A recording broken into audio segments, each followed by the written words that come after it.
All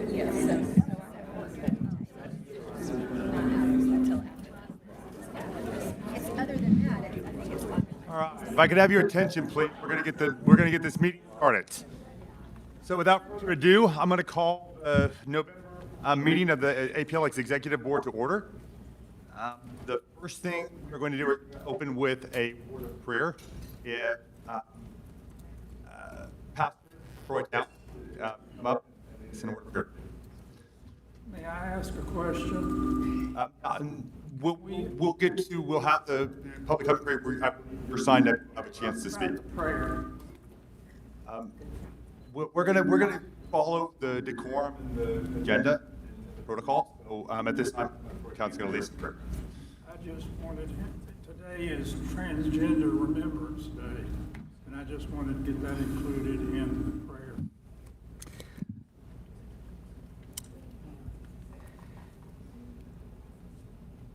I'm going to read a verse of scripture as I was asking the Lord what to pray about, and this scripture came to my heart. It's Philippians 4:8. And since we're dealing with children and what's the best thing for children, the Word of God gives us some instructions. It says, "Finally, brethren, whatsoever things are true, whatsoever things are honest, whatsoever things are just, whatsoever things are pure, whatsoever things are lovely, whatsoever things are of good report, if there be any virtue, if there be any praise, think on these things." So, Father, Lord, we come before you now in the mighty name of Jesus, Father. Lord, you said we could come boldly before your throne of grace, Father, and these meetings are very important, they're very paramount. And Father, right now we just seek you for your wisdom. Your word says that if any man lack wisdom, let him ask of God, who upbraideth not. You hold back nothing, Lord, but give to all men liberally. Father, we seek your wisdom. It is higher wisdom. Father, your word says that your thoughts are higher than our thoughts. Your ways are higher than our ways. So, Father, we don't want to even seek our own earthly wisdom. Father, we want heavenly wisdom. So, Father, I pray right now that your spirit permeate this room, Father. Release your wisdom upon these men and women. Father, I pray in the mighty name of your Son, Christ Jesus. Amen. And then if you would please rise with me for the Pledge of Allegiance.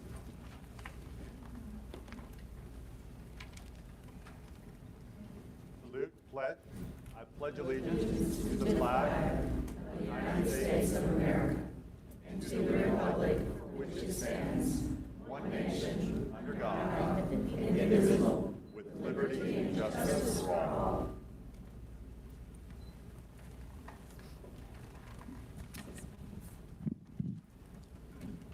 All right, at this time, we're going to get started. I want to thank all of you for coming. I know it's a busy time of the year, getting ready for the holidays. A lot of things happen in the middle of the day, and the fact that you've taken time to be here means that you are engaged in this process. You care about our libraries, and I want to thank you for that. Whatever side you take, whatever you may think of the coaching coming up or the position this board is taking, I genuinely appreciate and respect your dedication to what you believe in, and you taking the time to be here today. I think that's an important thing. It's part of civil activism. I respect anyone who cares enough to be involved. We need more as a society and as a country. So, starting with that, thanking you for being here. We're going to get things kicked off pretty quickly. We've got a list of speakers today. Out of respect for everyone's time, we're asking as soon as you get up here, you'll see a clock in the background. Each person who has submitted an application to speak will have 2 minutes. We ask, comments, press issues, not towards any specific person. No bantering, no negativity. If there's someone in the crowd who disagrees with, please don't negatively about the microphone, right to their opinion, and same way. We want to about the issues, not about conflicts. So once again, being here, we appreciate it. We're going to get started. First up is Fellner.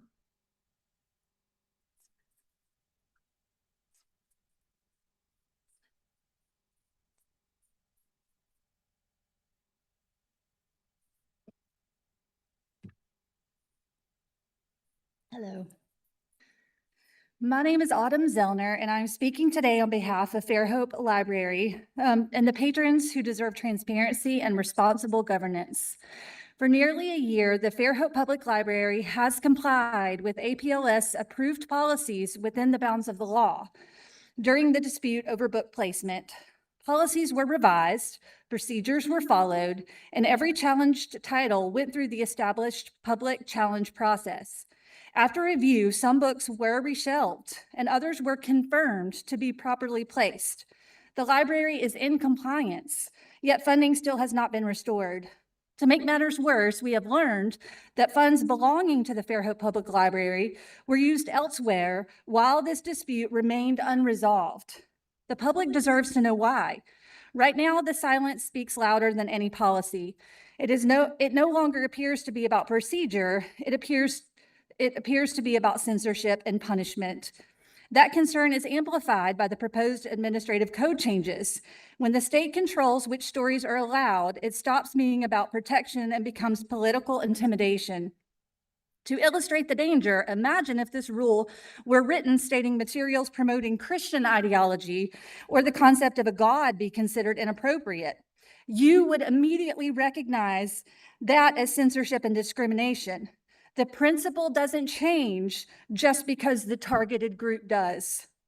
Alabama has a deep history in the civil rights movement. We know what happens when a government withholds access, resources, or rights based on identity. We should have learned that progress never comes from silencing or erasing people.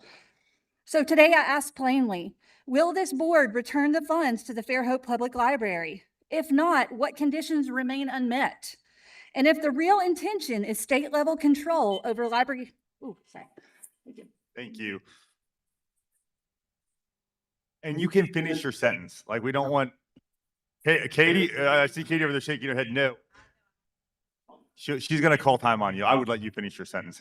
Up next is Alex Kim Yong.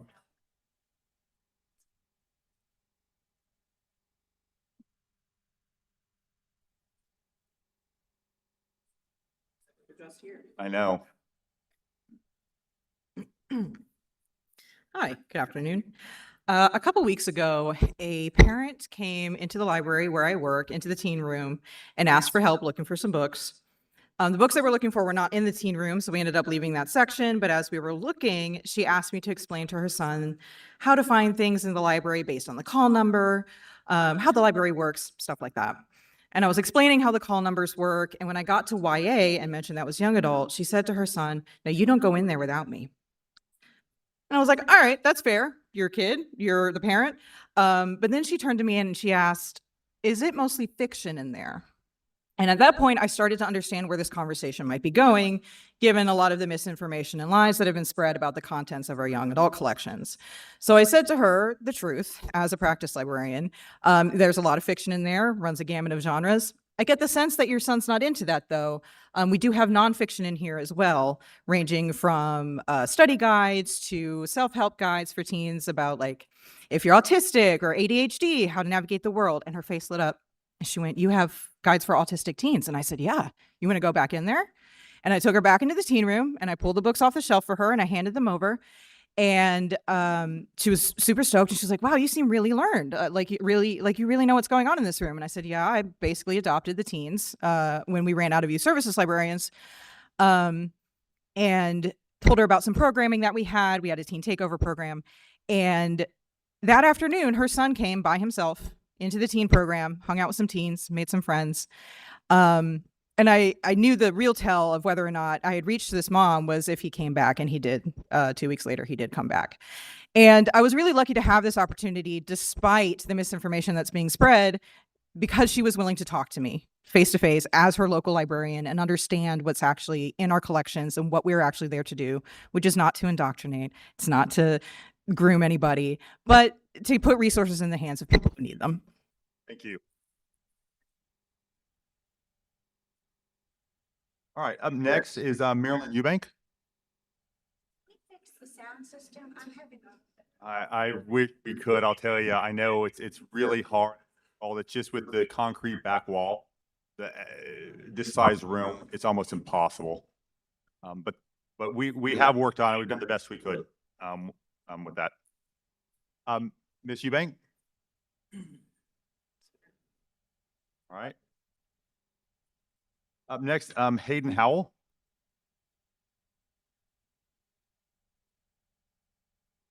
All right.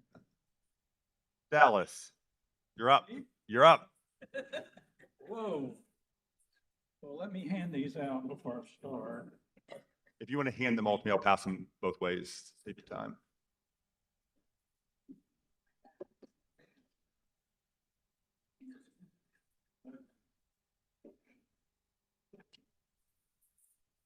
I decided that I should focus on what Jesus had to say and how it fits with our transgender neighbors. So I have several quotes here for you. And you can, of course, can read them over, but the summary is below. It says, Jesus' message is clear. Love is the highest law. Judgment and exclusion have no place in God's kingdom. Dignity and compassion are owed to every person. And for followers of Jesus, these teachers mean affirming the full humanity and worth of transgender people, treating them with the same love and respect he showed to every person he encountered. So what I'm trying to convey to you, I assume that you're probably all Christians. I don't know, you may be Buddhist or anything else. But these apply to you as a Christian, and if you're a churchgoer, they certainly apply to you.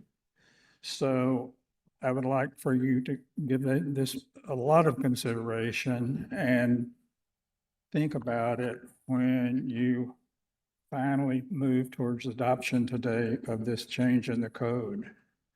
I think you really shouldn't adopt it. Thank you, sir. All right, up next, we have Dr. Jim Vickery. Jim Vickery? Vickery? Yes, sir. You really cannot hear out here, Mr. Chairman. Even the I names of apologize. speakers. I'll try to repeat the names. During my lifetime, Mr. Chairman, I have seen this state stagger through the throes of McCarthyism and anti-communist hysteria, which energized homophobia back in the 50s. Post-Brown racism and Wallaceism, for which the governor later asked for his forgiveness. Creationism and anti-evolution irrationality, and misogynistic denial of reproductive rights of women, never of men. Most recently, I've been sickened to see the renewal of attacks on the LGBTQ community. It's taken many forms, one of which is relevant to your misinterpretation of your charge, secluding and censoring books and threatening funding for our public libraries, all of which to me is similar to the form of other outbursts of hysteria that have taken place in our state in the past. Do you remember the infamous saga of the book of the marriage of the black and white rabbits that excited this state back in the late 50s? We go through these civic spasms every few decades, and then when the latest fever has run its course, embarrassed, we return to our individual prejudices for a while. I see signs of the breaking of the latest fever in electoral and legal developments across this country and in this state. People burdened by inflation and harassed by ice-hearted public officials are tired of these unnecessary distractions. Most of the people of Alabama have not asked for this latest library-fixated assault on the LGBT community because it's their children and the children of friends and relatives that you're attacking with this misguided proposal before you. Ask them and ask their teens what they think about this proposal. Poll the state, as the governor this week encouraged the Alabama Public Television Commission to do before it took precipitous action of this sort. Don't do this without asking the people of Alabama what they want. I can assure you they don't want this.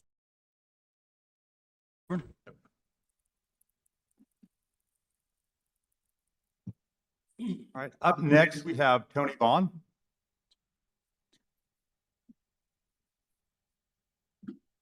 Hi, I'm Tony Cornegay Vaughn, and I am 71 years old. I have been an avid, voracious reader for as long as I can remember, and by the middle of the second grade, I was going to the high school library to get my books. My parents never censored me. They did make sure they knew what I was reading and that they were there to answer questions.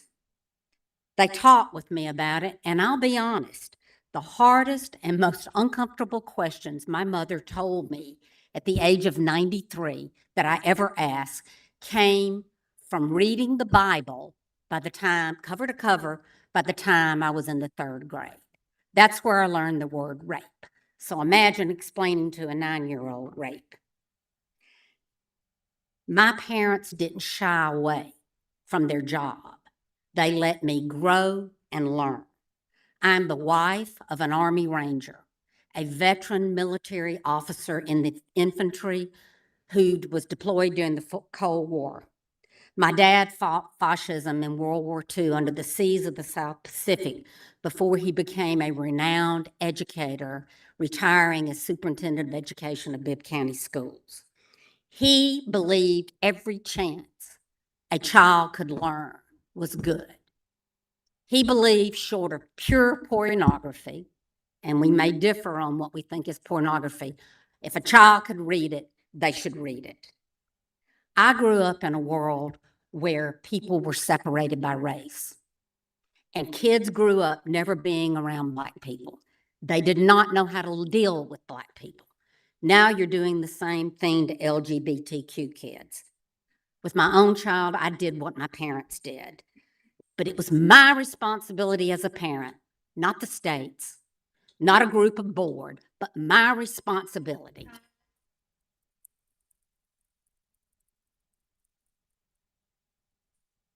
All right, up next we have Susan Stewart.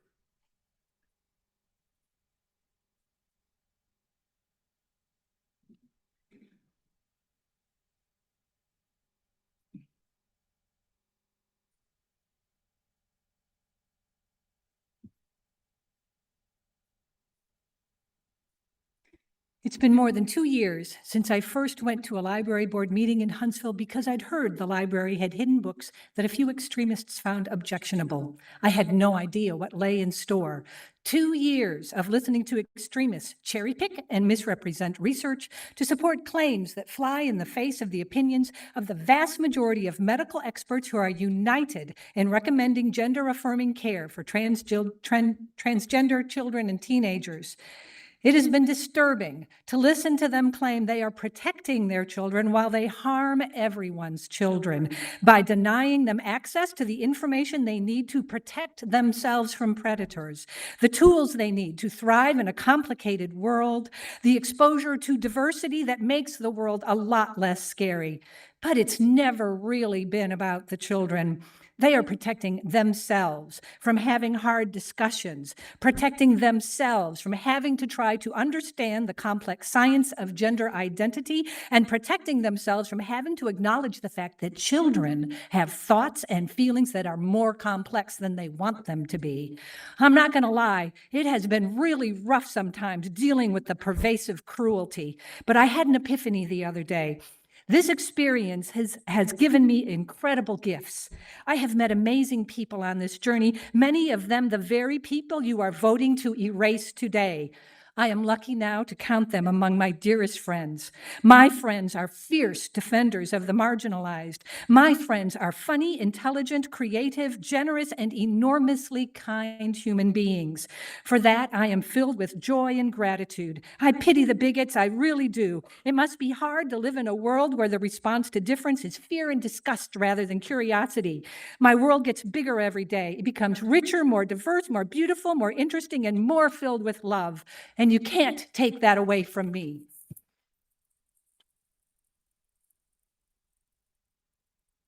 All right, up next, Maggie Minks. She couldn't make it today. I should make it. All right, Samantha Webb.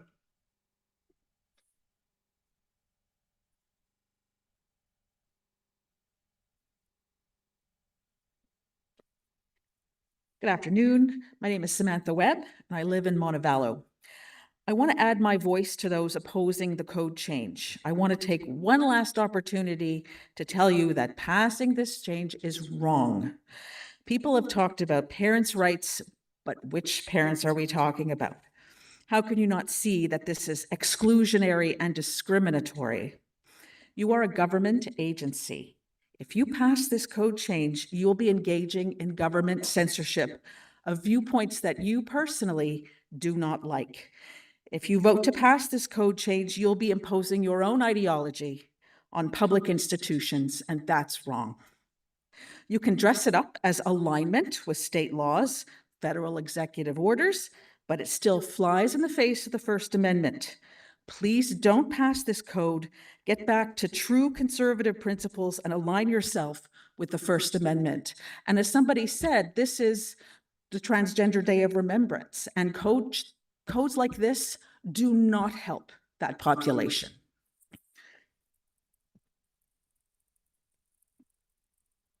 All right, up next, we have Angie Hayden.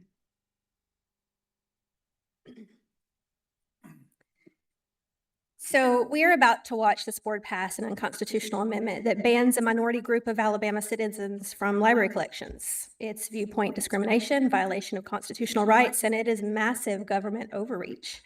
We're also about to hear the board probably try to explain after the fact why the Fairhope Public Library's funding was redistributed to other Baldwin libraries without their knowledge, with no vote, after telling them in July that no decision would be made until the review process was completed. And I'm sure this will be dismissed as above board, and we will be told that Fairhope should have been aware, but every library director watching will see through that. There's something very wrong here at the APLS. This board has inflicted chaos on Alabama libraries since the appointment of the chairman. And this is a board with members who, prior to their appointment, were the only ones in their communities to target books for removal in their own libraries, or who have demanded the removal of routine pride displays. It was always a foregone conclusion that this amendment would pass. This was always the end goal. This board has been grossly politicized. As the ALGOP newsletter stated, Wall has, quote, led the charge on this amendment. Its leadership has done harm to Alabama libraries. Librarians have been more and more vocal by necessity about the chaos and confusion of intentionally murky directives and moving goalposts. They have gone unheard in their attempts to make this board understand that they are being forced to choose between the Constitution and the funding that this board holds over their heads. And all the while, the chair, whose authority was never meant to dictate book collections, will certainly continue to speak from both sides of his mouth as he terrorizes one of our most beloved institutions and targets marginalized groups in the process. But this fight won't end with the passing of this amendment. Thank you. Thank you. Up next is Amber Fry, I'm sorry. I always do that. Everybody does.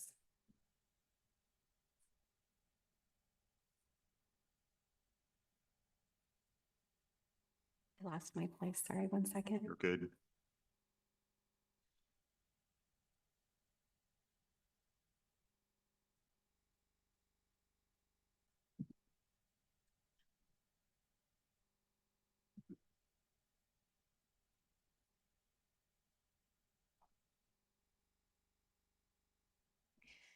As we can all guess, the board has likely already made the decision to implement these aggressively discriminatory changes. I'm not looking to change their minds. I'm hoping to reach the people listening who may have been tricked into fearing this perceived boogeyman. Think about it. How many of you thought about trans people before the government told you to? Why are we letting the government decide what we should think? Doesn't that seem like an overreach? If the government can step in and tell you which information you can freely receive and who you're allowed to learn about in order to form your own opinion, then is it really your opinion? The issue here is not protecting of children, a goal every parent shares, but rather who gets to decide what that protection entails. The APLS board's actions forcibly impose a single state-minded viewpoint on communities across Alabama, effectively sidelining the judgment of local library boards, directors, and individual parents and community members. The language used in this code changes, such as prohibiting materials positively depicting transgender procedures, gender ideology, or the concept of two biological genders, is initially vague. The lack of clear definition leaves librarians vulnerable to arbitrary censorship and discriminatory enforcement, creating a chilling effect on the availability of materials. When access to information is conditioned on political agreement, our individual rights are threatened. The APLS board's actions are an affront to force a single narrow-minded worldview on all citizens, using the power of state to bully and censor. This is not about protecting children. It's about political control and ideological conformity, and ensures that your individual right to free thought is limited. Advocates for the changes argue that they are protecting parents' rights. However, parents in Alabama have always had the right to supervise and manage their children's reading materials. The government's role is not to make decisions for parents, but to ensure the library is accessible to everyone and includes information about viewpoints, allowing each family to make choices in accordance with their own values. Thank you. All right, up next, we have Elaine Witt. Elaine Witt. All right, Aaron DeJager.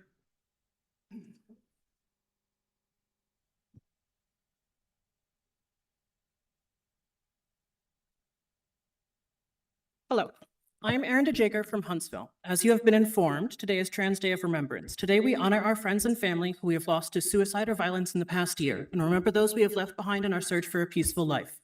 It feels almost spiteful to have today's meeting fall on this day with the decision you have already made in private and panicked artificially engendered support for with your positions in the public eye. I'm going to give you some facts on teen suicide and death and how the facts for LGBT youth differ from the norm. Suicide is the third leading cause of death of high school students and children in the United States, and 20% of high school students have seriously considered attempting suicide in the year before the survey. Respectively, 40% of all queer youth, sorry, I only have 2 minutes. Can you pay attention, please? Thank you. 40% of all queer youth have seriously attempted in the same time, and 25% had attempted suicide in that year. LGBT youth represent a quarter of all suicide deaths. However, those who reported their communities and schools being accepting and gender affirming had less than half of those rates. I do not believe the code changes will create a more accepting environment, do you? I tell you these facts so you cannot claim ignorance later and enter this meeting with a clear idea of what you are doing. You are allowing and encouraging and growing a hostile environment that will kill children. Their deaths will be a direct result of this decision today. It is a day of remembrance. We have existed for all of history, from third gender roles in Thailand and India thousands of years ago, to roles in African cultures that still exist today, and honored positions in Native American cultures. These growing statistics of suicide are not the result of gender ideology. They are the result of a growing culture of hostility and political scapegoating. Thank you. Thank you.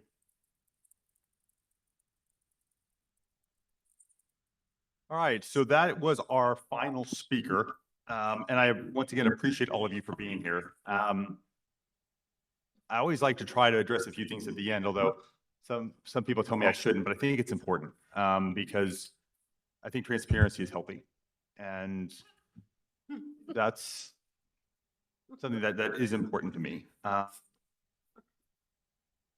I'm going to start, and I know we'll probably have more talk about the Fairhope Public Library situation with their funding.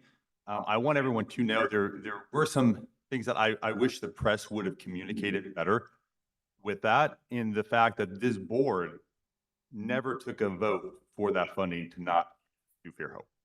That was actually something that was found in state code, that if it goes past the third quarter, if a library is not in compliance with state code, and it goes past the third quarter, which is June 30th, it cannot be distributed that fiscal year. It's not about an action of this board. In fact, this board did not take that action. I would have actually liked to have had Fairhope in compliant before that June 30th deadline. So that was not anything negative from this board towards Fairhope in any way, shape, or form. And I am certainly looking forward to working with the leadership of Fairhope to try to make sure they are in compliance and can get any money for fiscal year 2026 current, or until they become compliant. That is a priority for me. So that's kind of fact one. Fact two, threatening funding for our libraries was brought up. I am actually a strong supporter of guaranteed funding for our local libraries. That's why I went to the legislature and was able to get guaranteed funding. Even in the case that the federal government pulled out their grants, we had a safety net in place from the state of Alabama to make sure that our libraries continued and had the funding they needed to stay open. And so this is not, or I'm not part of a local library, so I made that a priority, and I wanted to make sure they had the funding they needed, no matter what happened on the federal level. Another thing that brought up was polling. I have actually seen polling on this issue that was done by a policy group in the state of Alabama. It is overwhelming in favor of the coaching. It is also, previous to that, overwhelmingly in favor of removing sexually explicit material from youth sections under 18. It was upper 80% with Republicans, but it was 2-1 amongst Democrats. Can you tell us what? So this is not, Did that all? Could you provide that? Was that mom's? it was not Moms for Liberty. It was a policy, it was a specific policy thing. word. I do have the wording and I do have the poll. Do you know the name of the company that did the poll? I don't, I don't actually have the, yeah. Well, I just want you to know that somebody had asked that we do it. I want you to know that that has been done and I have seen the results. You don't know by who or whether it's valid. Well, I did not run it, right? And to be honest with you, if I had run it, you would probably question the accuracy of it. So it was run by an independent pollster. Board's gonna act on the basis of. Well, this board will act on the public comments that the board received. That you solicited, yes. Well, I believe everyone should have a right to submit public comment. All right, so the final thing, and I think this really is, I know this is my heart, and that's to put parents back in the driver's seat. I actually appreciate it. That is what I want as well. And I think that's where there is common ground. I would agree. And look, censorship, if I advocated for using the power of government to say you could not buy a book, or you could not purchase a book, or you could not have a way to get to that material, you would be 100% correct. If I was even advocating for taking the books completely out of the library, you would have an argument. But what I'm saying is we should let parents decide whether their children do or do not have access. And that is not censorship. It never has been. It never will be. We want to make sure we listen to the parents about. In the 1950s and 60s. Well, and see, They were very I think what we have, and I'm gonna end with this because I think this is a very important concept. People have different opinions, and that's a good thing. That's a healthy thing. And I think that's important to remember that people, and I think we're seeing right here where the problem is. I never interrupted anyone when they were speaking, but I was actually making notes on what they were speaking about so I could address it later and I could have it in my files. I take it very seriously, comment, I make notes. Then that's actually seriously what I was doing. I was actually paying attention. I was taking notes on what they were saying. It's why I have my list where I knew what to go back and talk about.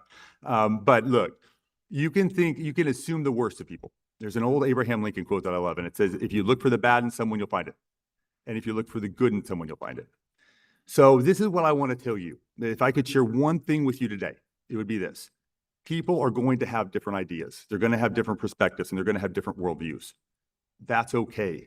That's a good thing. We should embrace that. Open discussion, open debate, and listening to people's different opinions. The parents that want their children to have access to the material, to sexually explicit material or transgender material should have that right. At the same time, the parents who don't want their children to be exposed to this material without their consent or without them there to shepherd their child through the process of learning about this also have that right. And we need to respect both. And there is no easy way for government to do this. And I get that. And I struggle with it because I am a strong advocate of the First Amendment. Your job as a parent to know what your kid. Yes, but it's And too many parents on certain sides do not do their job as a parent. right.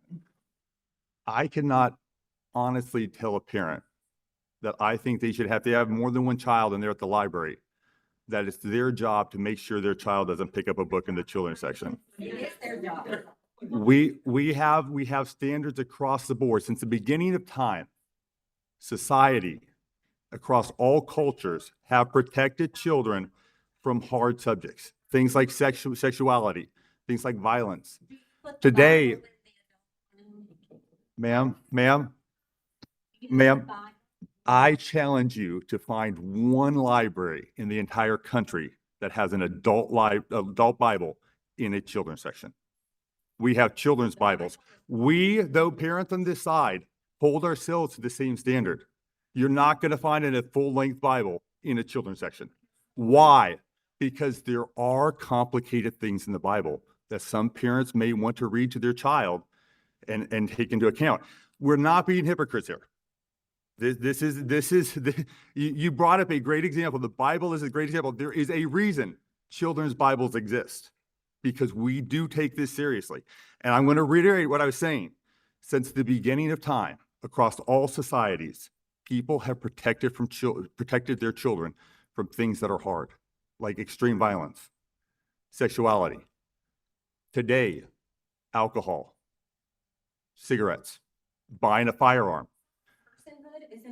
We R-rated movies. And I think that's the thing we have to keep in mind. This is a cultural standard that is not unusual, and it's not out of place. And my question would be if it's are R-rated movie censorship. It's a private company. I took my daughter to already. And that is your right.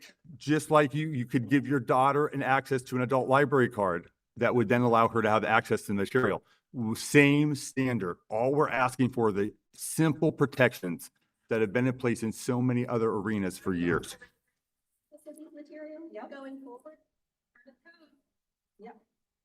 Mr. Chairman, this new policy goes beyond seclusion of books into a children's section. It includes censorship of materials. Now, that is a new ballgame. You've not addressed that. It's not a new ballgame. Read your policy. Censorship in which way? Read your policy. It censors books. It It removes books from the library of a certain category. it requires their relocation to the adult section. It does that, but it doesn't stop there. Read the policy. We will. There are going to be some amendments. I do. That's the final thing I'm going to end with. We did listen to the public comment period, and there were a lot of public comment. We had over 8,000 written comments submitted, and on both sides.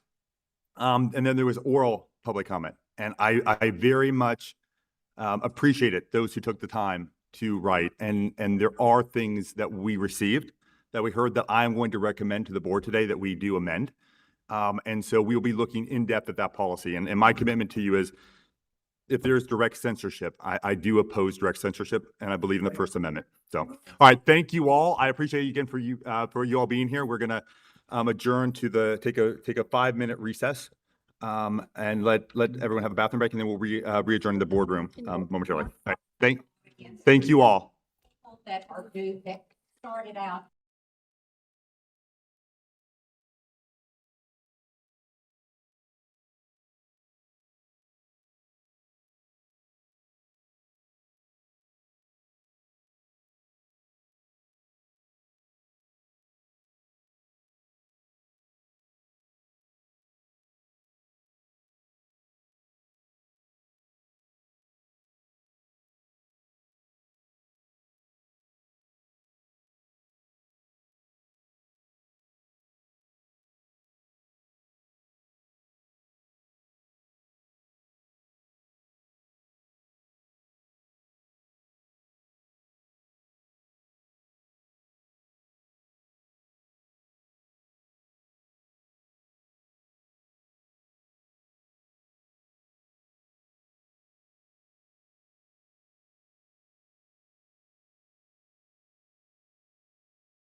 Oh, okay.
This webinar is being transcribed and summarized.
All right, we're gonna come back and get this thing back on the road. First item of business is you will notice item B on your agenda is adoption of the agenda, which we kind of skipped the order and allowed people to present first. So I would make the one edit to the adoption of the agenda of striking out D because it's already been done. So I would accept a motion to approve the agenda with that amendment. So moved. I have a motion. Do I have a second? Second. I have a second. Any opposed? All right, here, no opposition. It passes. All right, first item of business is the approval of the minutes of the September 18th meeting. Do I have a motion, or do I have any corrections or edits to those minutes? That includes the correction that Vanessa sent out. That is correct. Yeah. I'll move the adoption. All right, we have a I'll motion. second We have a motion and a second. Is there any objection? There ain't no objection. It is approved. John, one thing regarding the dealing with the Fairhope Library and how we were deferring the action on that. I think the board owes an apology to Fairhope because at that meeting, the action of the board and postponing a decision to you looking to review some books clearly implied to them that their fund remaining $20,000 was still going to be available to them subject to approval. And then when we found out, you found out that that was not in fact the case, I think we owe them an apology in terms of not having, in effect, that vote was a vote to deny their funding because it in fact did deny $20,000, approximately $20,000. Well, and I think that is actually look, while I definitely feel bad for anyone who misunderstood the situation, and Well, they misunderstood it because we didn't make it clear. I would apologize for any lack of information or unclarity or whatever. I do think it's important to note that the delay, the taking time for this board to consider those books, one, is a very important process. If we approve something without doing our due diligence, that would reflect on us. And remember that the Fairhope board took from the March meeting until August to do their review process. And so naturally, we would also want to be able, we would not want to make a knee-jerk reaction. We want to do our due diligence. That's a responsibility of any board. I think it's also important to remember the deadline was not the September meeting. It was June 30th. And so that funding, no matter what the board had taken at the September 18th meeting, it would not have affected the loss of those funds. But that should have been made clear to them. Because the implication was that our action left open that they were going to receive their funds. And I do also, the way they perceive that. and I do also want to highlight two things. And I know it's easy to forget things after a long period of time, and emails are, can get overlooked. An email was sent a year ago, a year from June, after the deadline of that year, and the code changes to all the library directors, referencing the June 30th deadline and letting them know that if they were not in compliance, they would not have it. So it was not that communication did not happen. I understand it was months prior and it was in an email where, maybe they missed it, but it was not that they had never been communicated the information. The information was communicated. And this is not something new in this process. APLS grant funding is always sent quarterly and always has that June 30th deadline. In fact, every year libraries do not comply. 9 libraries this year did not meet standards. Fairhope was the only one that was based on the requirements of sexually explicit. But 8 other libraries missed other requirements and did not receive their state aid. So this is not an uncommon thing. I know APLS staff work with libraries to try to make sure they are compliant by that June 30th deadline. I think it's all of our heart that all libraries would be compliant by June 30th. But it's not like this was something that new that this board voted on or put in place. This is actually an administrative code, funding code for the state. It's not even an APLS code. So I am sorry for any misinformation or for people's misunderstanding, and that is genuine. And I think we should make a priority. In fact, Kellen, I would say let's make a note and make sure we make this very, very clear for next year that you're not in compliance by the same order. I think most libraries are used to that system and know that, but if some libraries don't, we want to make sure they're fully aware. All right, with that, let's move on to the board chairman's report. It's hard for me to believe how fast this meeting came around. Guys, I love you, but I don't need to see you this much. I very much, and I know this is going to sound weird because there's so much drama and so much negativity from both sides, but I actually enjoyed the public comment period. I think it's very healthy to hear different perspectives. It helps me grow as a person. I think it also highlighted just how much misinformation there is out there on this subject. And I think I am going to try to do a better job of communicating in a better way on that. And I tried this morning to do that. It may be futile. It may be a waste of time, but it's something I'm committed to try to do. I think that is my heart. I would also ask members of the media to do the same thing. It does not help if actions of this board are misrepresented or only one side is told.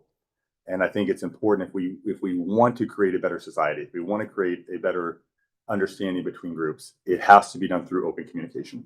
And that is definitely a commitment I have. So with that, we're going to move straight into some of the items you have on your agenda. Under the chairman's report, you'll see unfinished business. First item on here is the Fairhope Public Library. I know I have been working very, very hard to review the material, the books that they submitted. The library director made a public challenge in the press that she bet the board would not actually review the material. I took that negative insinuation towards the board very seriously, and it's something that I decided I was committed to do. So I have all these books, some of them audio books, so I can listen to them as I drive back very late at night from meetings all around the state, but I have not finished them, to be honest. I want to make it clear with the drama surrounding this that if we do delay this vote, it will not affect fiscal year 2026 money because that will not be at risk until June 30th. And so this would not be a question of them losing any money, but I have not finished those books. Now, this board wants to proceed with a vote. That is your right. I would ask that we wait to be able to where I could finish reading all the books. So that would be my request, but that is up to this board. Can I ask a question? I'm sorry. Are you becoming the censor in chief for Alabama? That you're reading these books at this local board? No, Ron, we just talked about trying to not create misinformation. But there you are. And we tried to create. The fact is that No, you're no, hold on. The fact that the Fairhope Library chairman made a challenge for me to read all the books, I'm accepting her request, and I'm going to read all the books. That is not censorship. That's trying to work with the other party.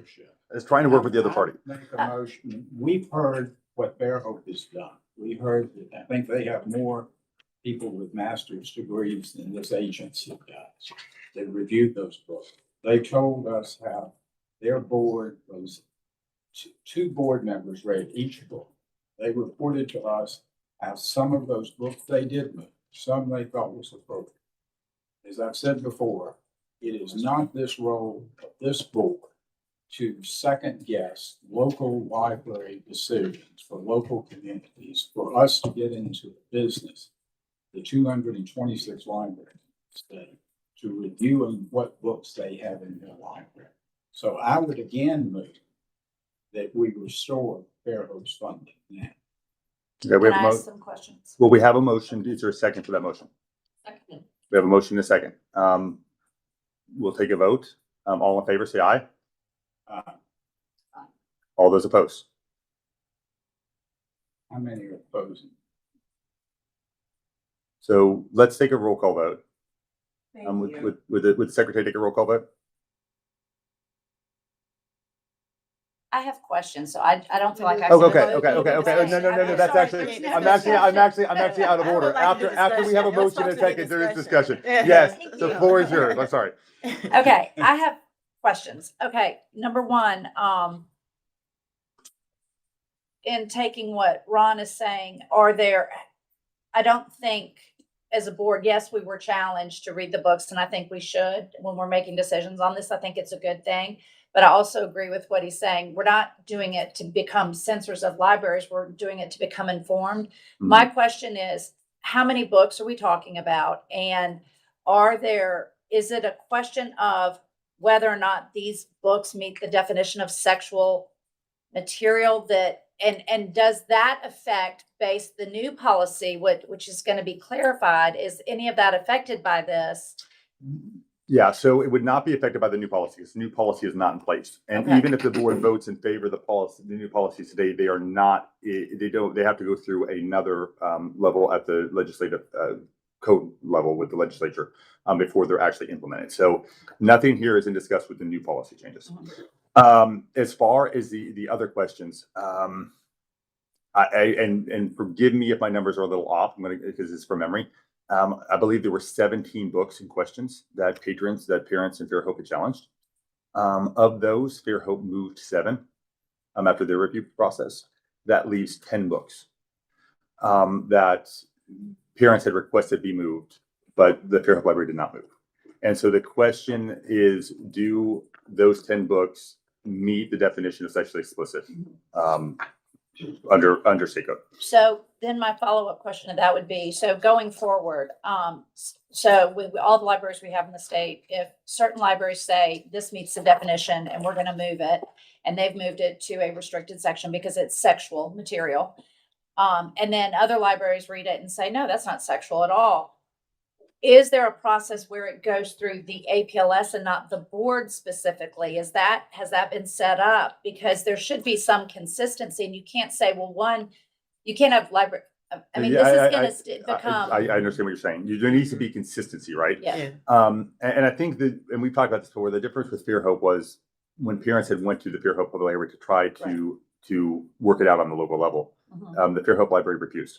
Right. They refused to readdress the books from that the parents had submitted after the code change. Right. And that really left this board with no choice, in my opinion. But the board, Fair Hope, let's be clear, Fair Hope did do this procedure. They looked at all of these books. She told us, Ms. Wright told us that they assigned 2 board members to read each of those books. That was after the funding was suspended, though. After this board ruled them not in compliance. Before we acted on the last meeting. So I guess my point is, here's a local board. They've read these books. They determined, they agreed some of them shouldn't be in that section. The rest they agreed should stay in that section. Who are we to start saying, John Wall is going to read those books and say, well, I think this is inappropriate. We've got 226 libraries. We can't get in the business of trying to be the censor. No, and let me be clear. I did not want to read all 10 books. The only reason I am doing it is because I take it very seriously. If I am going to advocate for policies and I have someone who's affected by those policies who challenges me and says, look, we read them and I doubt you're going to do it in a negative way. I take that seriously, and I take her challenge seriously. And this is actually respect for them. Like, this is something they have asked for. And I think it would be disrespectful if I didn't. It was my understanding that they didn't renew, that they said these books were reviewed under the previous policy before that policy was adopted. Correct. And they wouldn't re-review them. No, That was my understanding. No, they reviewed them under the current definition. After But March. what he's saying, After after March. their Before, funding at had the been last withdrawn. meeting, yes. And Right. that's what they talked So- about. So right now, they reviewed all of these books internally. They moved some, they kept some. They made a decision. That's why I believe we should now restore their funding. I think that we ought to leave decisions like this to local boards in terms of what is appropriate, as opposed to adopting state rule where we could have 226 people in 226 communities coming to us because they disagree with local decisions. So that puts That's my question inappropriate. back out there. How are we gonna, so if we're putting in place sexually explicit rules, who is the judge on that? And how do we have consistency without us doing this? Nobody wants to do this. Nobody wants to Yeah. say where books should be And housed. So what is the standard gonna be?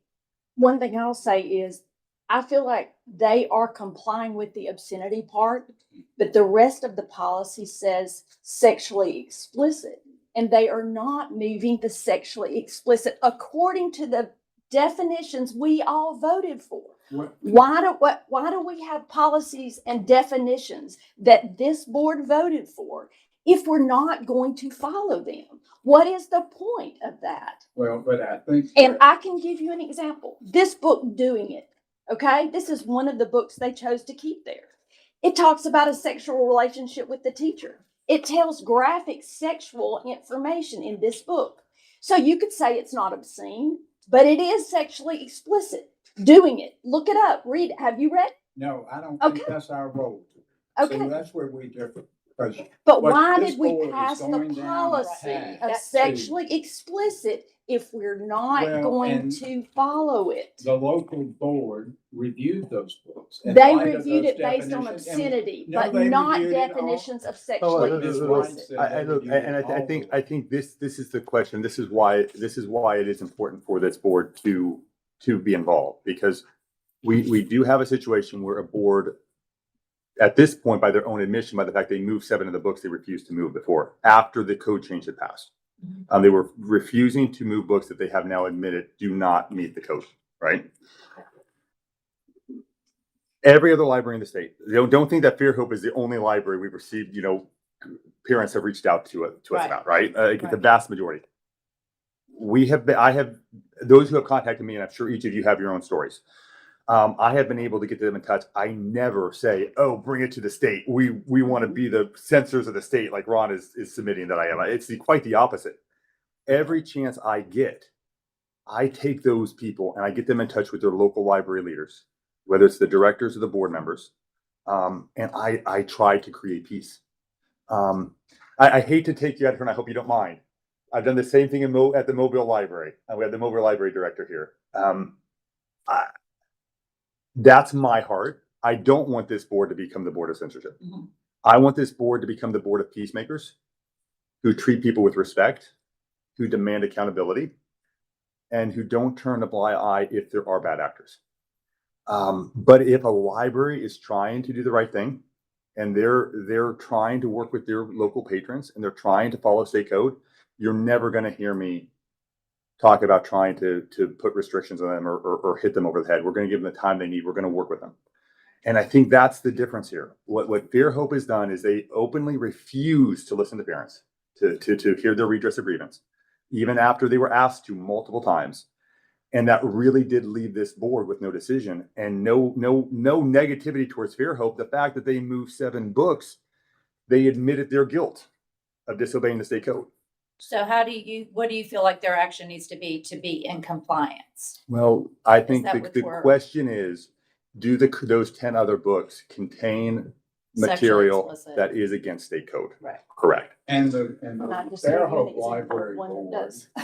is determined that they are in compliance with that. And what we're saying is we're going to second guess a local boards in 226. You can call it second guessing, or you can call it accountability. So There's what is the different words. process going to be though? That is my thing. I agree. I think nobody on this board wants anybody's funds withheld. We all want our libraries to be funded.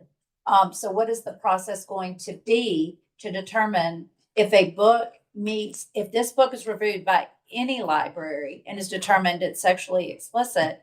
Is there a standard policy where it's implemented statewide? And how are we gonna, so that we're not doing this every meeting? I think it is, Right. nobody wants to Right. do this. And it's really hard because new books are being written all the time, right? Right. And that's why a code doesn't just list a list of books. You have to list the content. The same way with R-rated movies, right?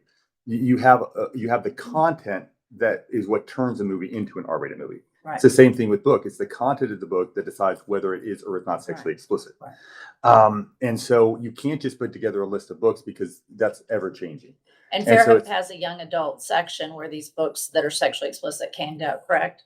That's Yes. where they were Yeah. put. And but we're still Well, saying that's she was not saying enough. young adult Young as, adult as, section. as over 18, not youth. She's not talking about youth section, she's talking about young adult section. Which would be 18 to 25 is oftentimes the library category that would Right, go in. yeah. Which is Lot where, of- I think it did belong, in fairness.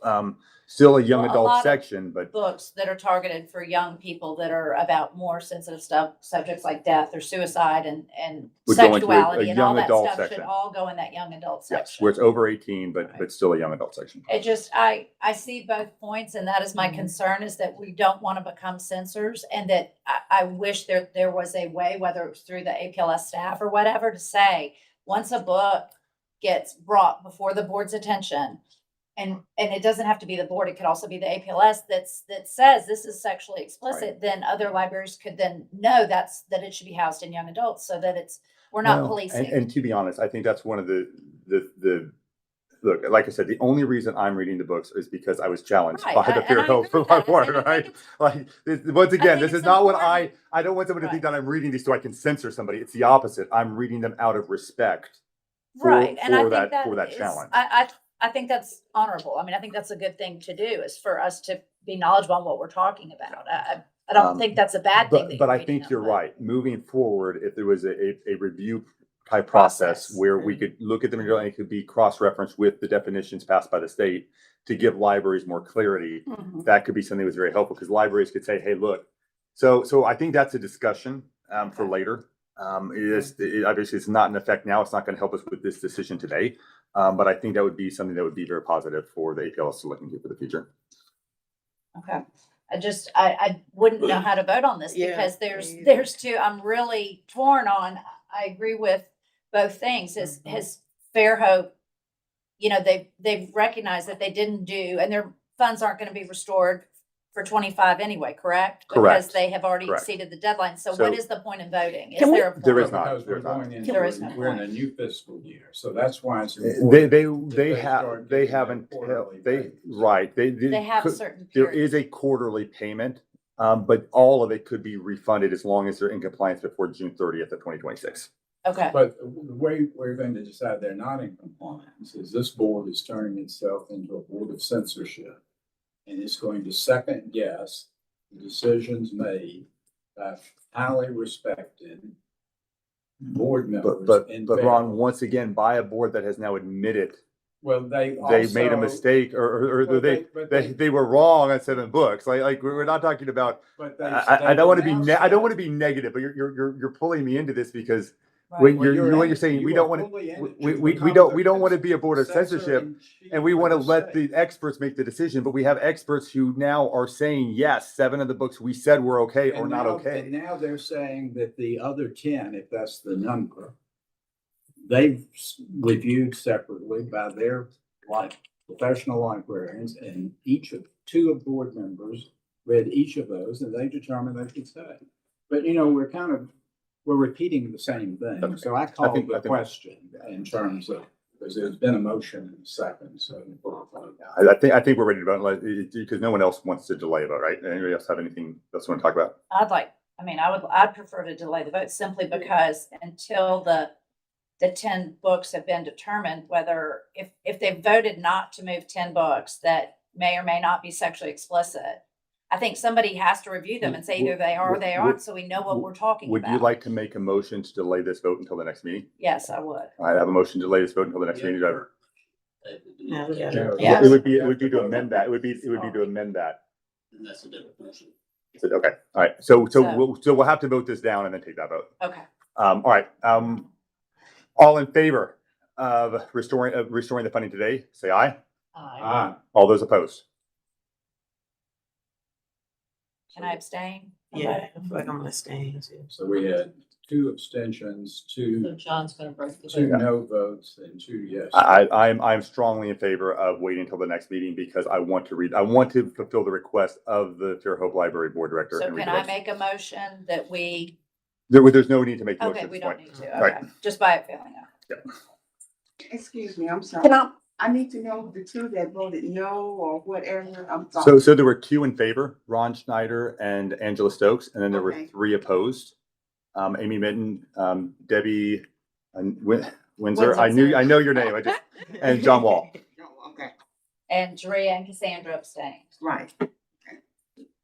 But I would encourage y'all to read this one book that they've kept there doing it, and I it will. might help. But you. look, and I want you to know what I'm going to do is I'm going to give you a report back on the 7 books. I'm not going to come here and say, "Oh, I read it. I'm making the decision." This board will make the decision. Like for me, this is about, as I would with any library in the entire state. If they bring a request to me, I try to, in good faith, fulfill that Follow request. But I do agree with what Ron's saying is we don't want to be the policeman of library directors. It would be very nice if there was a review committee, could be made up of Yeah. a library director, could be the APLS director. Hold that. Okay, so just that would do that so we don't have to do this. When it comes to, nobody wants to police books. Hold that thought. Okay. I always like feel bad about like passing the buck, but you know, I should have had Kellen read all 10 and report back to me. That's what I should have done. Noted for next time. Be ready. No, all right. So moving on to administrative code, public hearing and board. Yeah. So I know we've all been thinking about this. We've all been I know I have spent a great deal of thought and time going over the oral comment meeting as well as the written comments and listening to the different perspectives. I mean, you obviously can't go through 8,500 letters in depth, but I spent a great deal of time going over the concepts, going over what people were arguing and the differences. I do think some amendments are healthy and needed based off of that public comment period. I have a draft here of what my recommendation would be. And I'm going to hand this around so everybody can get a copy of it. And I'll summarize the top line, if you will, of the changes. You got an extra. Yeah. If you got an extra one? Well, I know. Okay, sorry. Well, and we haven't voted on it yet. Okay, So so yeah. Because obviously these are, this could change, but on the yellow is anything that is new. The unhighlighted is old. You're going to notice there's 3 main differences in this to what was originally submitted. One being, the first one being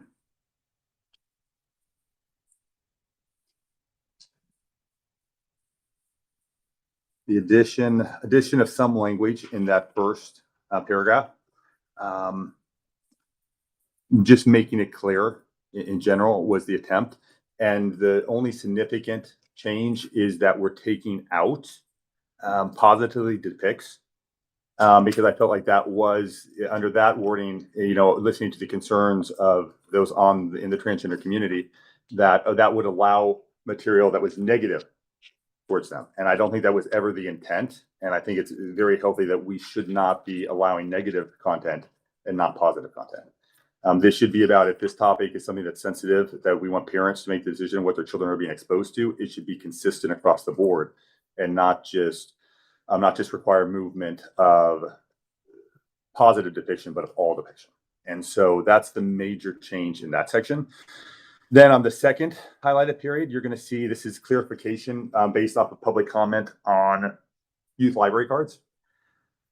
This one, I have struggled with this one so much because I know that there are low income libraries in parts of the state that don't even have a good library card system. And I don't want to add to their burden. And I have really struggled. At the same time, listening to reports of libraries in the state of Alabama that when a parent comes in, they're forcing that parent to only have the option of choosing an adult card is tragic. To those on the other side of this debate who are saying this is about parental rights and that we're the ones restricting it, I call an absolute foul. That is incorrect. If you're having parents come in and you have the ability in your system to grant both a youth library card for only the youth sections or the adult section, you're telling parents, no, you don't have the right to protect your children from this content. You have to only have one option, which is to force your child to get an adult library card with access to the adult section, that goes against everything this original code change represented. And it takes away parental rights. It takes away parental freedoms. And I think it shows just how disingenuous some people are in this debate. This is about returning power to the parents, power to the people. And the bad actors, these libraries who have done this, I am extremely sorry that they have sought to undermine parental rights and have forced us, in my opinion, to take this step, which undoubtedly will cause hardship to some libraries, but it's because of the bad actors that have refused to follow state code. And so that's what this is around. This is about closing a loophole. The intent, which you see struck through the original wording, it's the exact same intent. It's just closing a loophole that some libraries were exploiting to not allow parents to have the choice and give them the access to have either access to both options when it came to library cards. The final change you will see is actually a new item on the list. This was created because thousands of the letters that received requested that we inserted the definition of sexually explicit into state code. While I understand the desire for that, I don't see any other definitions in state code. I think that is not where definitions are put in. Definitions are passed by this board. That's completely legitimate. But I think this listens to that request in spirit, and it adds a line to make sure everything is clear for both the public and for our libraries, where we're saying, yes, definitions must be followed if they're passed by this board, which is common sense. We all know it, but I think it does not hurt to listen to the public comment period with those thousands of requests to do that. This is a way to recognize that request in public comment period and put it into code. So those are the major changes. My recommendation, but at the end of the day, obviously this board makes a decision. If you have any edits or ideas, like the floor is yours. I was just gonna mention that I received some information of the library directors. There was a focus group with our library directors on the restricted cards. I think this is very important, and I spoke with a lot of library directors about implementing this and how that procedure goes.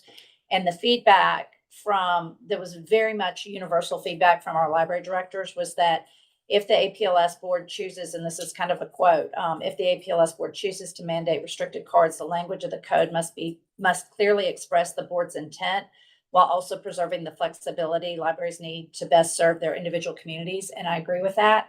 And I think that this language does that. So I think before, the way it was written, it's the same intent. It's not really changing. The difference is, it's that one difference that you stated, that it closes the loophole that libraries can't force parents to sign away their right to have a restricted card. So some libraries were saying, yes, you can have a juvenile card, but you must sign this form saying that the juvenile card is completely unrestricted and you're gonna police your children's reading materials. And that was the only option. So this is closing that loophole, saying you can offer an unrestricted card, no problem, but you must offer parents the choice. And so you cannot, and that, so. Yeah, there's really no I think change that in the meets the intent. needs, right. Right, there's no change in the intent of the original code. We're just Right. changing we're closing the loophole of bad actors who were exploiting Right. and trying to get around the original intent. Requiring parents to sign a waiver. And yeah, a waiver doesn't do the same thing. So yeah. So Okay. I object to you saying bad actors. I don't think there are any bad actors. I just think that people have different ideas and they're trying to be compliant, but it's been confusing. I think anyone who goes and tells a parent they're forcing parents into one But that doesn't mean it's a box. bad actor. It's just they're unclear. They're confused. I can see that. Bad actor may be a wrong word. I know I have talked to some that I have tried to explain the intent of the code, and they have talked to me in ways that I would now classify them as bad actors. But I understand you may not have had those conversations. So there's a difference in opinion there. And look, I think the sad part about this whole thing is I think the vast majority of Alabama libraries, we represent, what is it, 226 libraries across the state. the vast majority of these libraries have having no problems. And I want to highlight that because it's so sad to me that those pushing back and like on this, the idea of giving parents the choice of whether the children do or do not have access is a good thing. And we should all be able to agree on that. And when you have libraries that are intentionally forcing parents into one box and saying you have to give your children access to this material, that's the problem. And it's a very few, and I want to highlight that the vast majority of Alabama libraries care about their patrons, they care about parents, and they want parents to be in the driver's seat. So I'm not being disparaging against our libraries. I believe it's just a handful As a around reading the state. specialist for almost 40 years, taught school, of course, I always read books before I present them for my students. But I've worked with librarians, and it's amazing. They're amazing. Our librarians are absolutely amazing, and it is so easy for them to sign off. Let me tell you, parents sign off on stuff every single day, so it's not hard to sign off. No. And most parents, majority of parents, do not mind signing to say, Well, my child. they want to, right? They want to have to. it. No one's going to say, "Oh, I don't want to make that decision for my child." They're going to want to decide either way. If they want their child to have access, or if they don't, they're going to want that authority when they're getting their child a library card. But the ultimate goal is for our kids to really love to read. We want them to be good.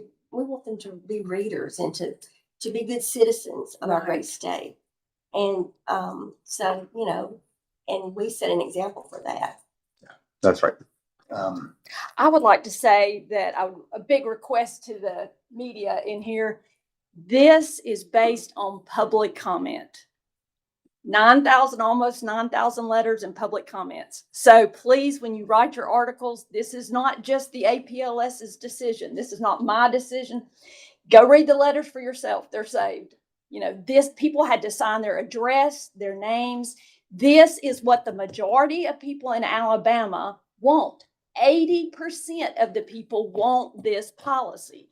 So this is not something that a minority has asked for. The 80% wanted this. We can't report that the public isn't here. We have to report what you decide to vote. So we can't say that Alabama has voted to do this. Well, based on public comments, the majority. Well, and look, and we have 5 million people in Alabama, and all of them could have written in. They all had that opportunity. For not all of them had. They all had the opportunity to respond. They all had the say that opportunity. 80% of the people who responded. Yes. You cannot say the whole. Yes, but they all had the opportunity to. Well, This is a public. and if we want to take the activist groups out of the equation, so anything not submitted on the final day, it was still 70-30. But it's still. So I was with 5 million people to say we're doing something on the basis of 1,000 or if whatever that number is when you take the activists from both sides out, it's ludicrous from my standpoint.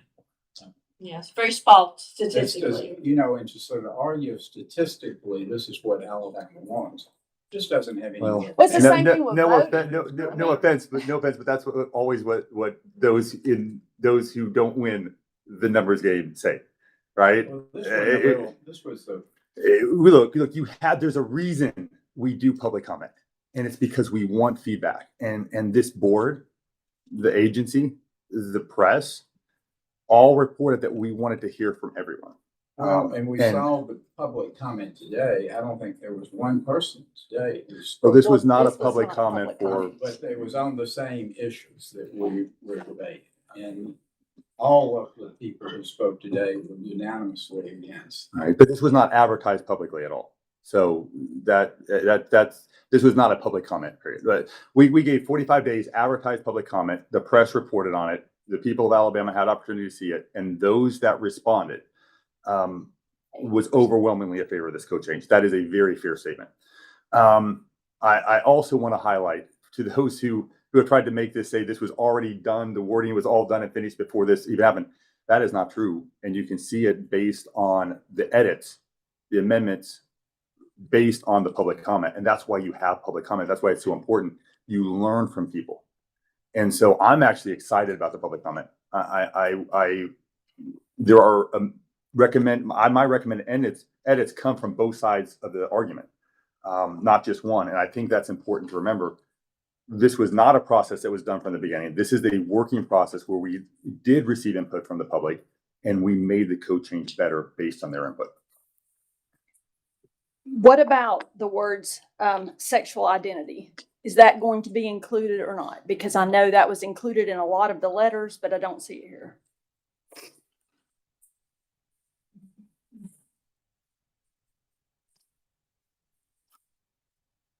Not sexual orientation, but sexual identity. That wasn't in the proposal.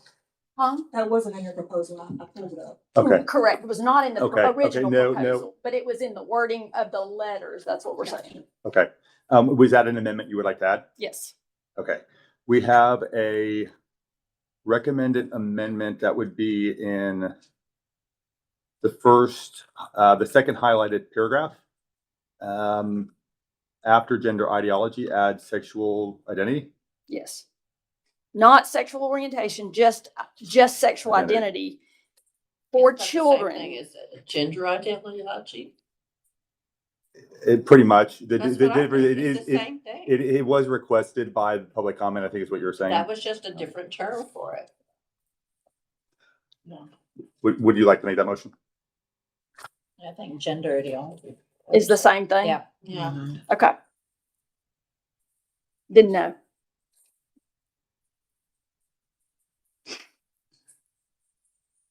All right. Any other discussion or amendments? Hearing none, I think we're ready to take a vote. All in favor of this draft, say aye. Aye. All those opposed? No. Oppose it. All right. All right. The code change passes. Kellen, once this is sent on, what do you have any idea of the realistic time frame and the next steps? Yeah, the LSA, they love to give you a waiting period. Okay, so since you guys have approved this, I can go forward with the certification process. And then the next waiting period, I think it's 45 days. I have to go back and verify it, but it's not for a public comment period. There is actually a legislative committee that they may look at it, they may not, they may not, but it just gives them that option of reviewing it and making any changes. And then we go from there. Once that is over, then there's an effective date. I want to say if it goes all the way through, the effective date is I think that's right. I have to go back because I charted a timeline already and I think I had that correct. So that's the next step, but there's always these waiting periods. But the public comment that's over, it's now in the hands of the legislature. Okay. All right. Very good.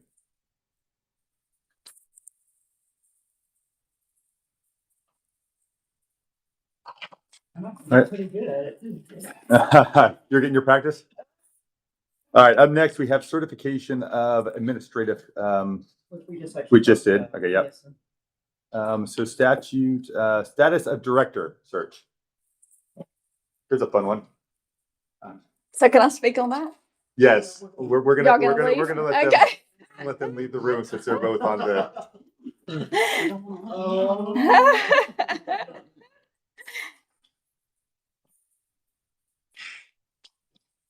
So since I made the proposal, I'll speak to it, but I did talk to. Let me give a quick update. Okay, you go ahead. Yeah, So yeah. the board voted at the last meeting, in case, I know Jeree, I don't think you were there. No, At the last meeting. And so just so you kind of know what the process. So the board voted to open up, to be able to fill, because Kellen has been acting in an interim position. So we voted to put it up for people to be able to apply for the job. And so we can make a final decision, open up the time frame. And then the board voted that whoever said it, that at my discretion, I would submit 3 names that the board could choose from to kind of boil that. And you should have gotten my email with those, with those 3. 13 total submitted. And I appreciate their desire to be part of this organization. At the end of the day, the 3 names I submitted were all current employees of APLS. And I did that because I felt experience was important at the top. And I appreciate the work they have been doing here. I'm actually a big fan of Kellen. I'm just going to be honest about it. I don't agree with her and everything, but she's a peacemaker, and I value peacemakers. There's not enough of those in this world. But yes, and Amy, if you had a follow-up. Okay, yes, I have two motions to make. I did speak with Penny and Human Resources about this. And I would like to make a motion that we officially make Kellen the official APLS director. I think she has done a great job in this difficult season. And so I would like to make that motion. I feel like she has the experience. She understands LSTA grants. She has all the qualifications, and I would like to make that motion. I'll second it. All right, we have a motion and a second. Any discussion? Yes, I think, John, I was surprised when I asked you for copies of all of the resumes and you sent. And there were several, certainly, I think I've identified two of those. I can't even remember their name. Gabriel something. Who looked like could be very good people for this board to consider. I've known Kellen for many, many years. She's good at what she does. I don't believe she is qualified to be our director. As much as I think she's fine in her current position. I think we would be better off to look outside with some of the resumes, the other 10 that you sent after I requested the 10. I think we're making a precipitous decision. So I can't support it. Okay. Julie noted. And I have a comment. I know when I first got on this board, Dr. Pack was new, and she fought tooth and nail to keep things professional and ongoing, whereas apparently the structure for the audits had been let go. Nobody knew where equipment was. Nobody knew where pencils were kept. They didn't come in when they were supposed to. That people didn't stay as long as they were supposed to in their job during the day. They took time off and never told anybody about it. So I just think that that's part of that crowd. And she's very good at what she does. And her reports have always been faultless. But before that, we never completed an audit. We never had a successful audit. And it's just in the last, 3-4 years that we have had. I think after Dr. Pack. Yeah, because Dr. Pack was so professional and ongoing with supervising people. Well, I would say, and no offense, for those people who were here, I find it ironic that you talk negatively about me for saying they were bad actors and you call people crap. We should treat people with respect. I do. I agree with you. Because some people have reached their limit in management. I'm sorry, I'm not understanding. Are you saying that people are complaining about Kellen? What are you? No, what are you not saying? complaining. She was saying pre Nancy Pack, there were problems. If Kellen was in position she requested to put her name in the job for that job too before Dr. Pack was hired. Mm-hmm. And she was not selected. And I don't know anything about that because I was not here. But I just know that since Dr. Pack was here, that things have improved professionally and everything has been orderly and in its place. Well, I have watched Kellen before she was interim director with the grant process, federal grant process, do a phenomenal job. She is organized. If you're going to miss out on an audit, it's going to be in federal grants.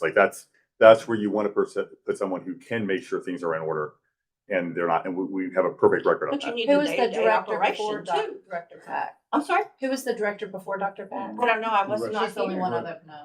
Rebecca Watson. Rebecca Watson. Rebecca Watson. Mitchell.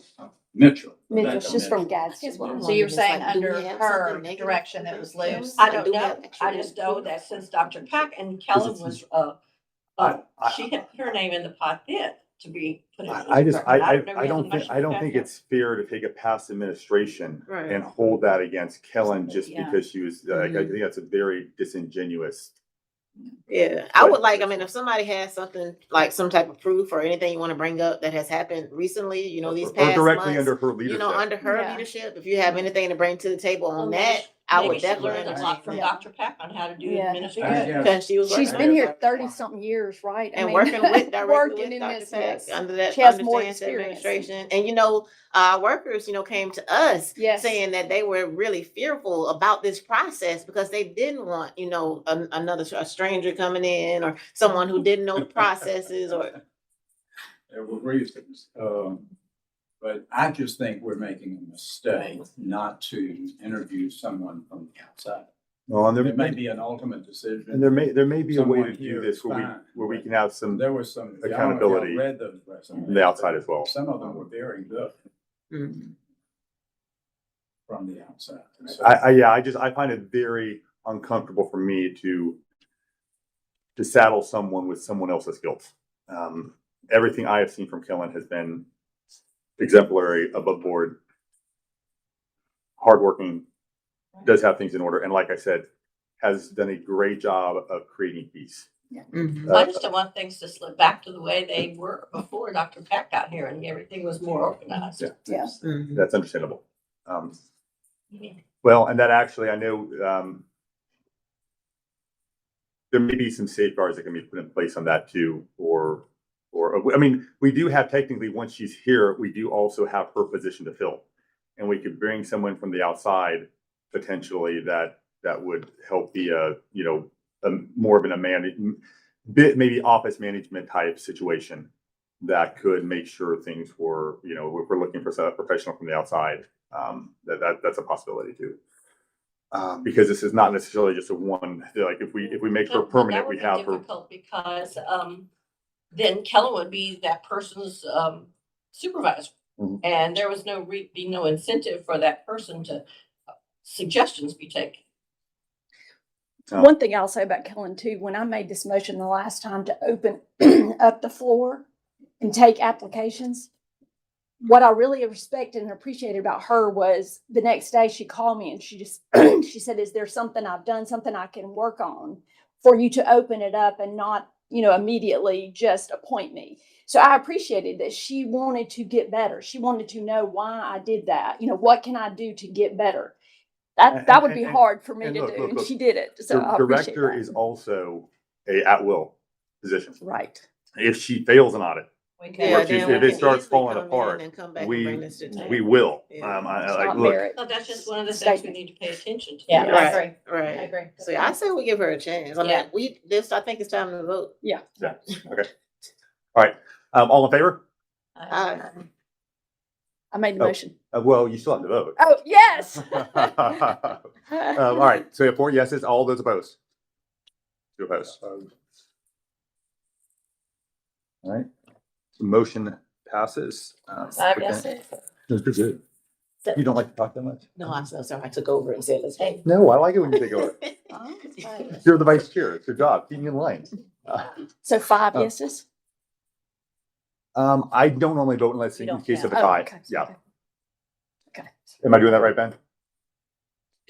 Yeah. See, as long as the lawyer thinks you're doing all right, that's the important thing. I learned that a long time ago. You got to be really stupid to overrule your lawyer. I'm a good man, right? Okay, you said you had another motion? Yes. I have a second motion.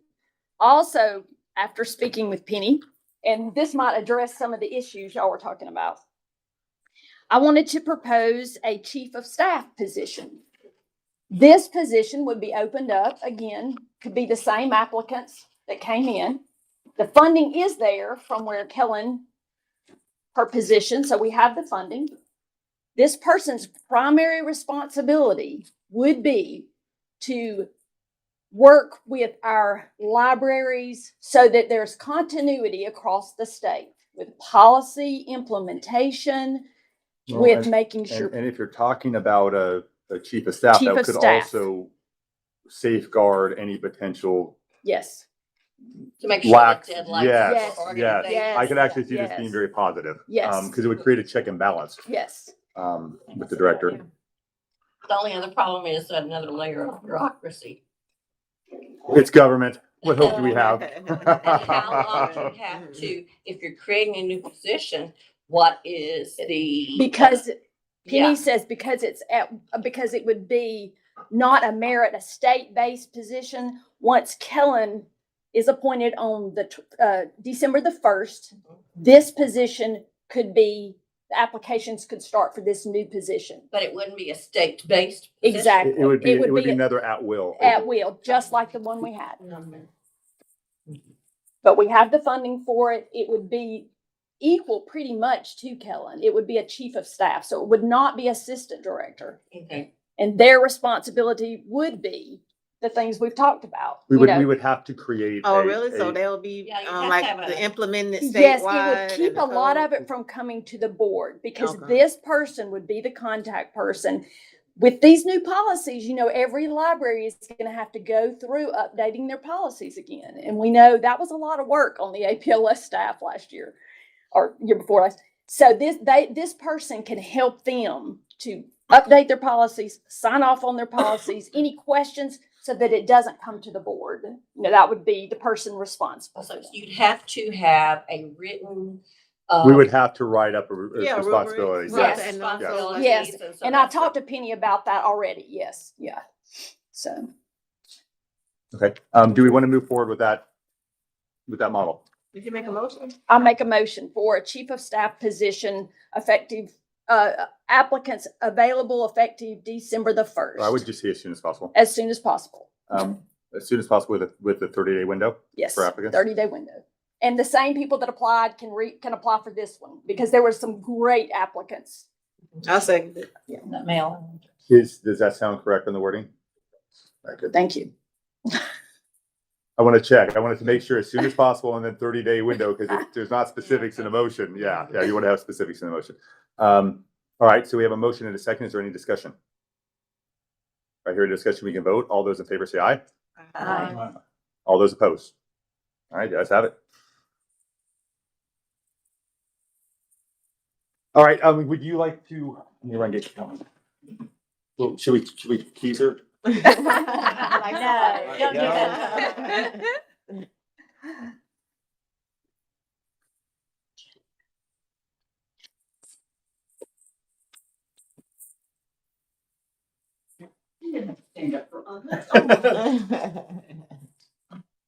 So.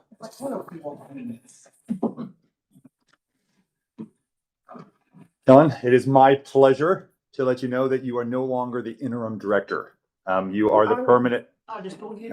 No, you are the permanent director for APLS, and we are so grateful for your service.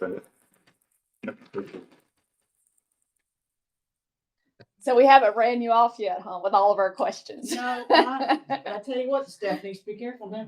Yeah. Oh, all right. So with that, we're going to move directly on to the director's report. So, Kellen, you have the agenda. Yeah, action business. Yeah, we need to do them. Oh, the waivers. Under G.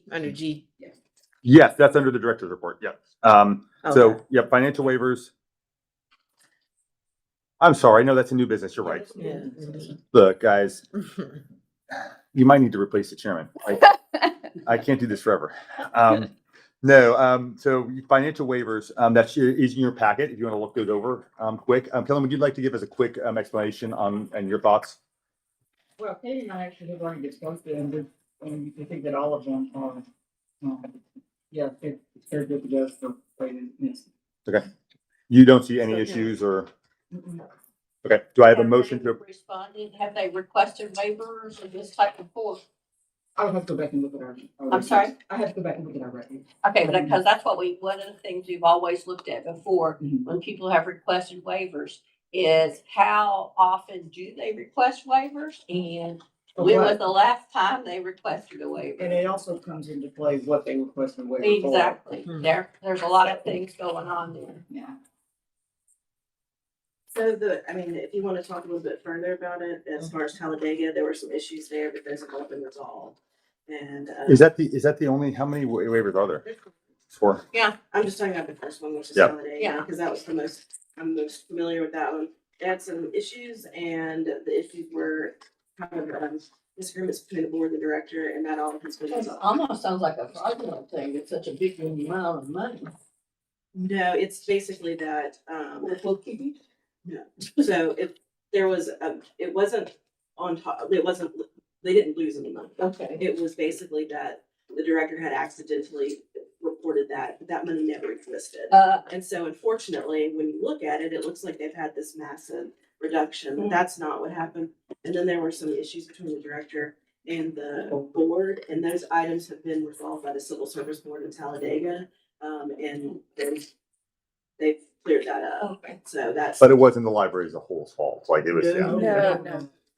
That was that's the way I was reading it. No, Some and the money Civil is Service missing Board here. voted, Civil Service Board ruled in favor of the library director and the library itself. So Okay. that's why I was saying. Chelsea's looks fairly simple. Do we need to vote on the waiver for this one first? Y'all usually do his votes. Okay. Yep. All right. I would accept a motion to accept the waivers for all four. Do I have such a motion? So moved. I have a motion. Do I have a second? Second. Any discussion? Hearing no discussion, we'll take a vote. Or is there any opposition to approving the waivers? Seems pretty standard. All right. Hearing no opposition, the waivers are granted. But I would like to have reports on whenever we have these waivers to make sure we know what is their past record on requesting Yeah, waivers. there was a form that was developed, it used to be. That's what I thought. There was, a company each of them. They're in here. That's one time. And I know you did. Yeah. All right. So that can, Form that showed how from the last time. Okay. Requested waiver. Okay. So sometimes if they requested. if it's over and over again, there's something wrong. Yes, And that's okay. why we had it developed before, and used to accompany any request, so. Just to say, the last time these people requested was 2000. Yeah, and- Right, yeah. And Kelly, if you want to make a note on that, I think that is a very healthy thing to have, like, for Just an information auditing considerations. thing. Mhm. There's Just- a form that we use for that, it used to accompany. Yeah. I would also, why we're in the new business, this does not require a vote, but just why I sort of remember it, I got a phone call from a patron in North Alabama. She's actually blind and disabled, and great conversation, a very sweet lady. And she's having trouble though with loves the APLS, loves our work, supporting the blind community. She was talking about how the newsletter is sent in Braille. Through Also been recordings. yes, We just started that. and we're working with like the Talladega School for the Blind. Is that right, for the Braille copies? I believe so, yes. She was saying she has trouble because when she submits a copy, when she requests it, it only is like for 1 month, and she'd like to stay on like a permanent list. So I was just going to highlight that for you. If we can create a permanent list to make sure that when someone signs up for the Braille newsletters, that it's not just by month. It's not a one time. It's permanently on the list. Well, maybe that would be like a year, so you can weed them out. So. A year would be fair. Yeah. I can see that. way. That way you're not wasting time or People money. pass or they Mhm. move. Yeah. Mm-hmm. But talking to her, it was incredible to hear how excited she is about getting them and keeping up with what we do. Like she's a fan. So I was going to pass that along. How much she appreciates Can't the read to see to read is really the library. Started recording. Yeah, the library for the blind. It is very much. Apparently she's on the list. That is the latest report I've gotten. It is this, that they do repeated copies. They do. Mhm. So maybe, It might be something with the school for the blind, and yeah, let's double check on that. And then also she was saying, and if not, the audio, and I'm not as familiar as I should be. She was like, there's something online that's like You're talking about Bard. Bard. That's it. Bard. She was like, I think our current newsletter online is like a PDF, and it does an interface with Bard. And she said that would be a tremendous asset to the blind communities if we could also get Rhonda's Bard. listening from BPH, so I'm sure she'll. I love that. Well, and I wanted to say she was not negative anyway. Like you have no idea how thankful she is for the Library for the Blind, and it touched my heart, and it just reminded me of the good things that go on in this building that don't always get recognize or appreciate it. And so I want to thank all those who are involved in the Library for the Blind and say how much she appreciated it. But this is just two areas where she was like, this is what you could do to improve it. So I was going to just let that be known during. And that's why we were so relieved when LC got their budget approved at the national level. Because the NLS, National Library Service for the Blind, is part of LC. And so they were certainly worried about materials, machines, and that kind of stuff. But that is actually cleared up. So we were very glad about Well, because she's already on it as far as. I love it. No doubt. I love it. Thank her for me, or she's listening. Thank you, Rhonda. All right, so that gets us to our director's report. I'm gonna let you want to run through these. Sure, I'll do it real quick. Okay, I get to be Jennifer today because she has an appointment with her daughter. And so she wanted me to let you know that we're right where we need to be. We're at the very beginning of the year. And also in your packet, you will see the 27 budget requests that we submitted. And where, God love her, she gave me notes. So we forget stuff. We asked for a small increase in state aid for like $1.35, I believe. And because we've been level funded for, not that we're complaining, we're glad we didn't get cut. But we would like to have a little bit more if we can, just because as the population goes up, the gap starts coming up. And so that went through. We also asked for an increase in operations to cover merit raises and benefit costs for this next year. And I don't know if you guys we do not, ADL is in our budget, but we're just a pass through. And so they're the ones who did their own request. So we don't do ADL at all.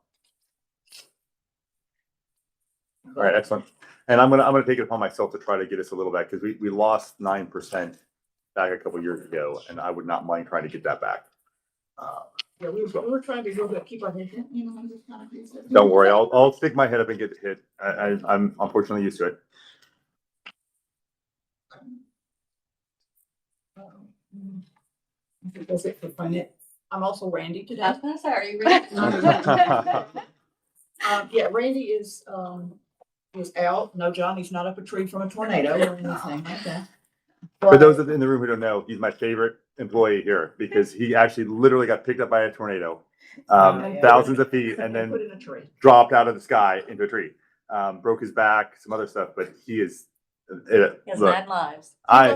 He's my hero. I would. He was doing some construction the other day, managed to slip off of a tower or something. I just looked at him and said, "Oh, Don't hurt yourself." Okay. Yeah. So through the building update, as you know, we're working on the restroom renovation, and the bids were open last week. I believe I have this right. It's going to come in at about $195,000, which is more than we thought, but we're not surprised that the cost went up for. And C.W. Smith, I believe, is the one who got it, and they're the ones who've done some other work for us in the building. And so they're expecting, from what Randy told me, they're expecting to get started probably next year, early in the year. So that's where we are with that. Okay. And I think the other thing that are here just to hit for your review. Did you want to think about some of the library program? We do it every year, and we've actually funded them up amongst 2 days, because we found that we were able to give people more personalized experiences, which we have a really big turnout for that. Of course, obviously, having it in January is always risky because we can always have that inclement weather. Hopefully we won't.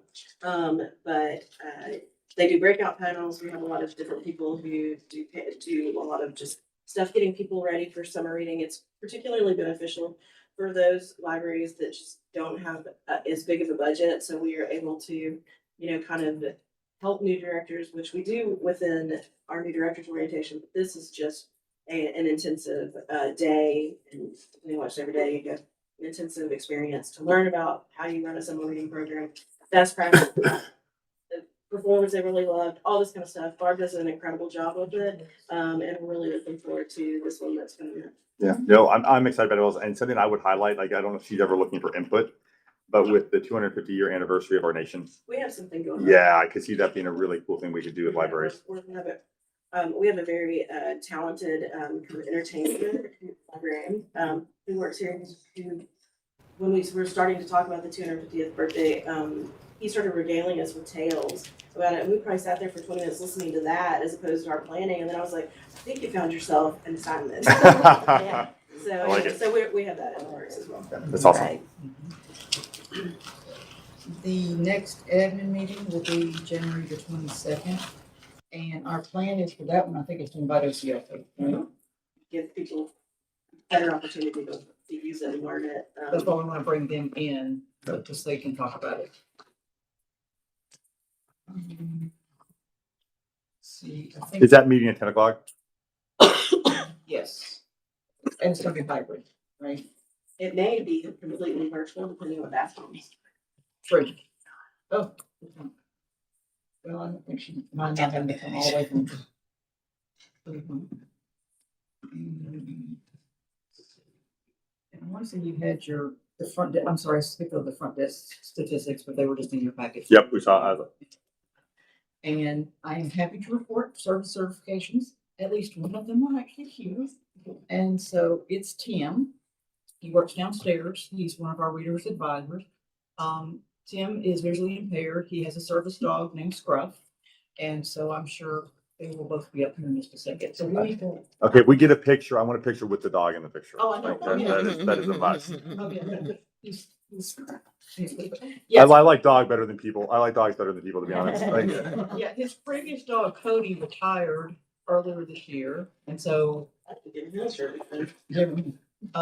and so I forget where Tim says he did being on. I forget, but what he liked about that particular program is after the dog retires or whatever, the person is allowed to keep it. Oh, that's what's up. That is great. Yeah. Because my thing would be, that would be my family. What did you Yeah. just do, you know?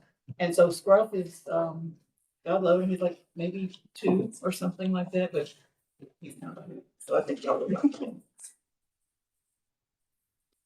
What type of dog is it? Is it lab? Yes, ma'am. Yeah, Cody was a yellow lab. Scruff has definitely got lab in him. When Tim got in, he was puppy, right? Not real big feet, right? So he's been growing into his feet, and he's I told Tim the other day, I said, "Is that the same dog?" I mean, he's just got so big. They do that. They do. He's like, what? And every now and then I look at him like, my God, is that the same dog? all right. But I was gonna say, I think we're at the end of the agenda, right? So without objection, we are adjourned. Couldn't begin to understand how to do it. Yes. Thank you.